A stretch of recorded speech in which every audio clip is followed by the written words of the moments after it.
આગામી 8 માર્ચે એટલે કે આંતરરાષ્ટ્રીય મહિલા દિવસ નિમિત્તે નવસારીમાં પ્રધાનમંત્રી નરેન્દ્ર મોદીની ઉપસ્થિતિમાં લખપતિ દીદી સન્માન સમારોહ યોજાશે। આ કાર્યક્રમ પહેલા સાંસદ સી.આર. પાટીલે સ્થળની મુલાકાત લઈને જાત નિરીક્ષણ કર્યું છે। 8 તારીખે યોજનારા આ કાર્યક્રમને લઈને અત્યારે તડામાર તૈયારીઓ ચાલી રહી છે, ત્યારે નવસારી, ડાંગ સહિત વલસાડ જિલ્લા તંત્ર તાબડતોડ તૈયારીઓમાં વ્યસ્ત થઈ ગયું છે।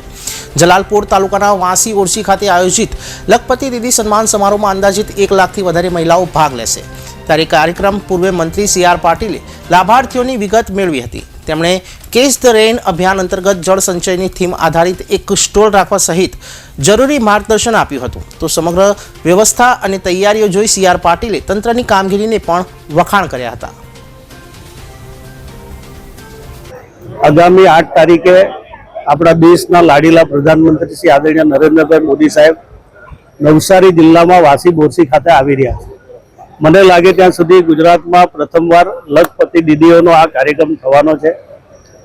7 તારીખે દિવ્યાંગોને મળતું ભારત સરકાર તરફથી જે અનાજ એ માટેનો પણ એક સરસ મજાનો સુરત ખાતે કાર્યક્રમ છે અને 8 તારીખે જ્યારે અહીંયા થવાનો છે ત્યારે એની તૈયારી, એની વિઝિટ લેવા માટે મંત્રી શ્રી આદરણીય પાટીલ સાહેબ પોતે ઉપસ્થિત રહ્યા।